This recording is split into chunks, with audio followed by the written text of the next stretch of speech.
ini menarik. Kalau di tokoh-tokoh filosof eksistensialis yang lain, ya eksistensi manusia itu ya sifatnya individual. Bagaimana aku mewujudkan keinginanku, keunikan diriku. Tapi kalau versinya Jaspers, eksistensi kita itu justru dibangun saat kita berinteraksi dengan orang lain. Jadi eksistensi itu bermula ketika kita melakukan komunikasi dengan orang lain.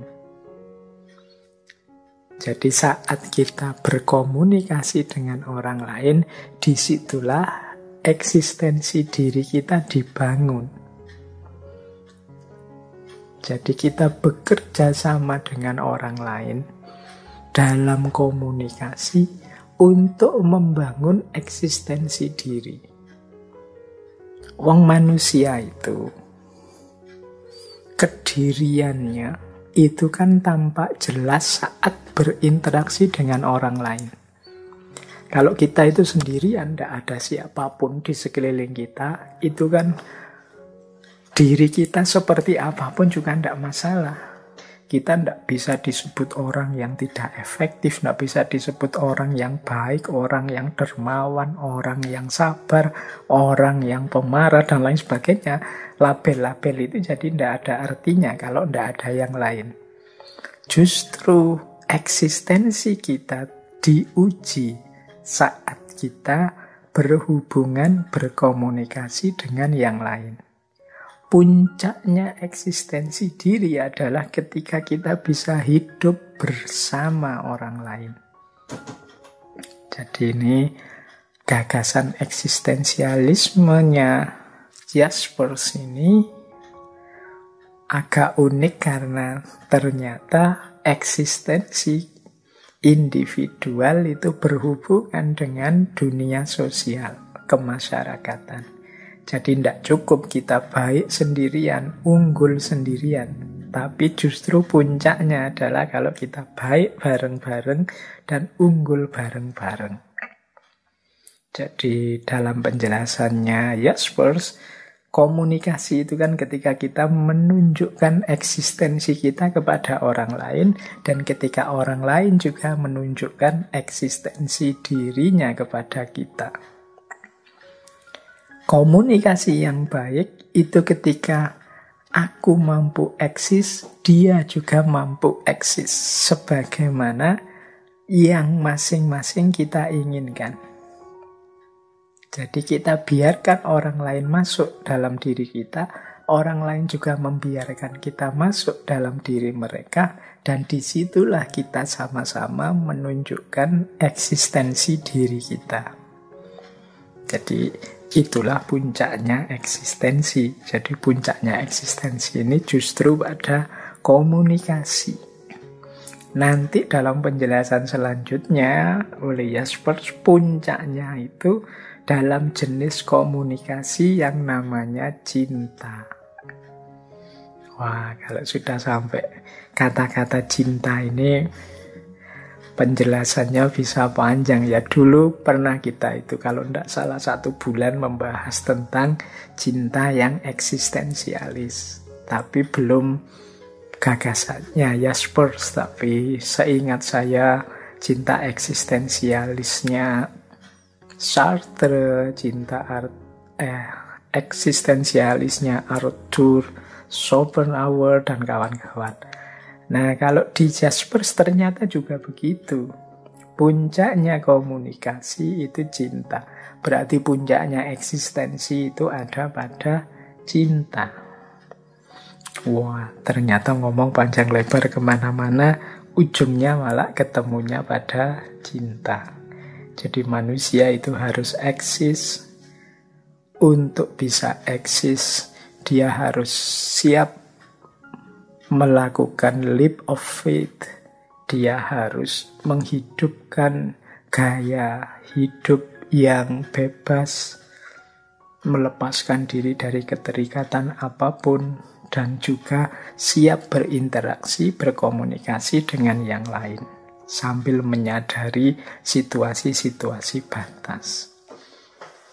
Nah, jadi ternyata puncaknya eksistensi ada pada komunikasi, dan puncaknya komunikasi ada pada cinta. Mungkin lain waktu kita bisa menjelaskan lebih panjang lebar tentang seperti apa sih cinta menurut seorang Karl Jaspers. Jaspers ini orang yang setia pada istrinya. Bahkan dia tadi seperti saya ceritakan, dia mengalami persekusi oleh Nazi karena istrinya dianggap berdarah Yahudi. Baik, kita masih ada waktu kurang lebih 15 menitan. Kita masuk ke beberapa gagasan yang lain ya teman-teman, biar enggak jenuh. Nah, sebenarnya Jaspers ini nulis banyak isu. Meskipun malam hari ini kita hanya mengangkat isu tentang eksistensi saja. Itu pun rasanya agak berat dibandingkan mungkin kalau teman-teman kemarin ngaji yang tasawuf. Nah, ada misalnya ini saya angkat mungkin relevan. Yaitu di antara yang dikritik oleh Jaspers, mungkin berhubungan dengan dunia masa kini dan juga eksistensi, adalah hari ini banyak orang kehilangan dirinya. Kehilangan diri itu berarti dia tidak eksis. Terhanyut dalam budaya massa. Kemudian memandang semua orang sama. Jadi tidak mempedulikan keunikan masing-masing orang. Jadi hari ini kita itu sering kehilangan diri kita juga sering dihilangkan oleh orang lain.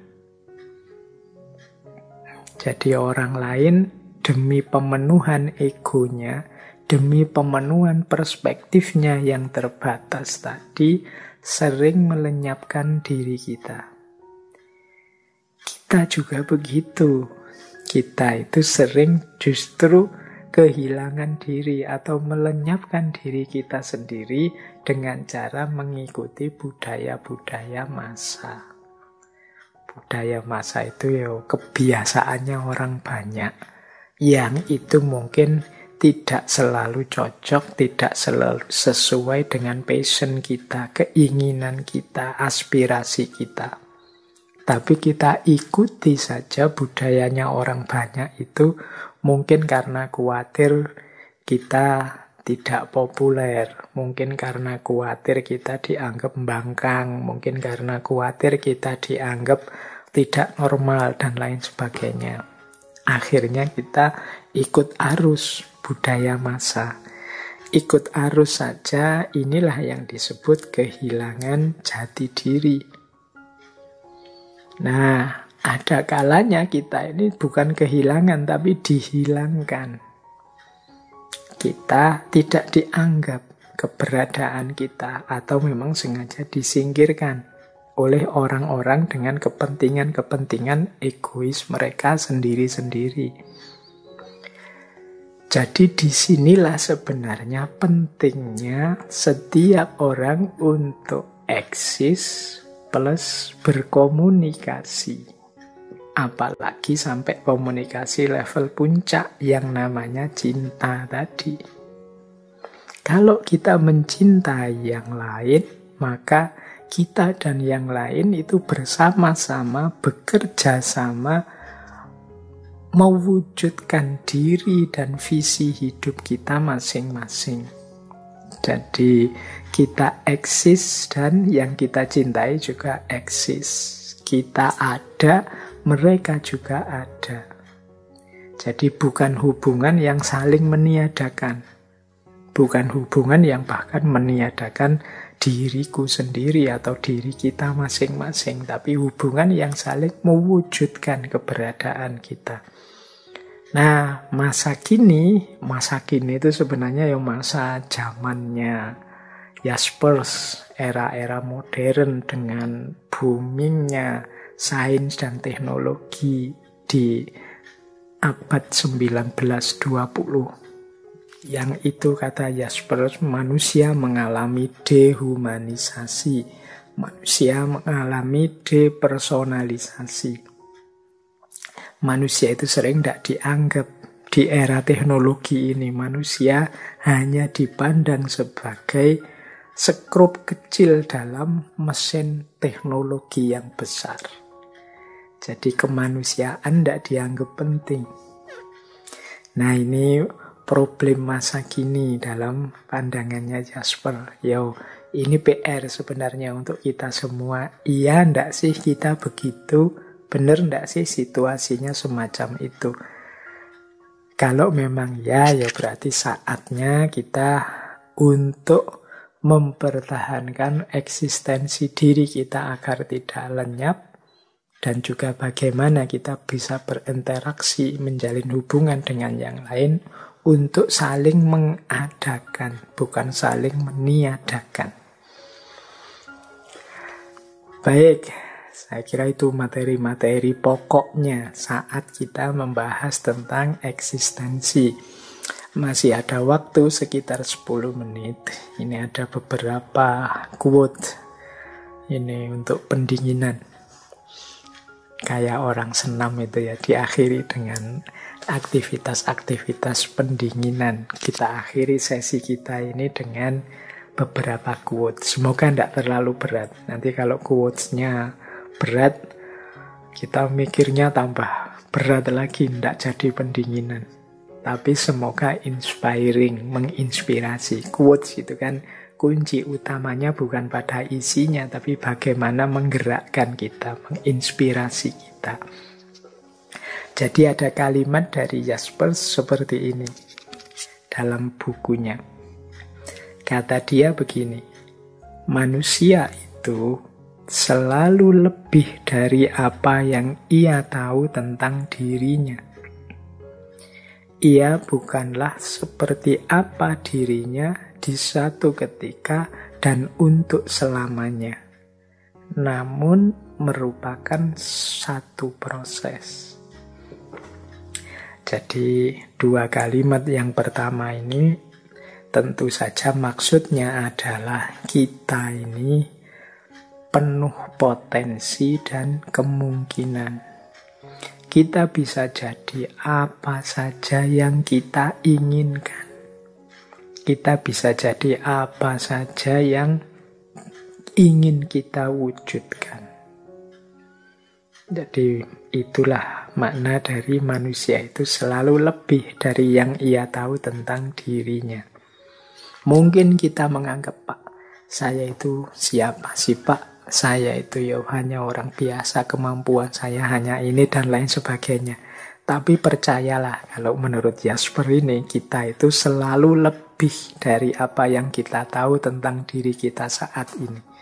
Sebenarnya masih banyak potensi-potensi besar yang tersimpan dalam diri kita. Kemudian kalimat kedua maksudnya adalah kita itu bukan seperti yang kita pahami di satu titik, kemudian kita pahami untuk semua titik hidup kita. Karena hidup kita ini satu proses. Ini yang seperti sudah dijelaskan tadi ya, bahwa aku yang kemarin pastinya berbeda dengan aku yang sekarang. Karena dari kemarin sampai sekarang itu pasti ada peristiwa-peristiwa, pasti ada momen-momen yang sedikit banyak mempengaruhi hidup, persepsiku tentang hidup dan kehidupan. Nah, kalimat selanjutnya, ia tidak sekedar hidup, namun dalam kehidupannya mendapat anugerah beragam kemungkinan melalui kebebasan yang dimilikinya untuk membuat hidupnya sebagaimana ia inginkan dengan segala aktivitas yang ia putuskan sendiri. Jadi manusia itu hidup, tapi jangan sekedar hidup eman-eman. Eman-emannya di mana kita itu banyak potensi, banyak kemungkinan-kemungkinan yang bisa kita wujudkan. Dan kita punya kebebasan untuk mewujudkan apapun cita-cita, apapun keinginan kita. Maka ayo hidup yang tidak sekedar hidup. Ya kalau sekedar hidup, ya hewan-hewan, tumbuhan itu sekedar hidup. Tapi kita manusia kan tidak begitu. Ya kalau hewan, tumbuhan sama sekali tidak bisa kita salahkan karena mereka hidupnya paketan. Sudah paket jadi seperti itu. Kalau manusia kan tidak. Manusia itu di balik dirinya ada berjuta kemungkinan yang bisa dia wujudkan. Disinilah pentingnya kita eksis, menghidupkan cita-cita, visi hidup, dan keinginan kita.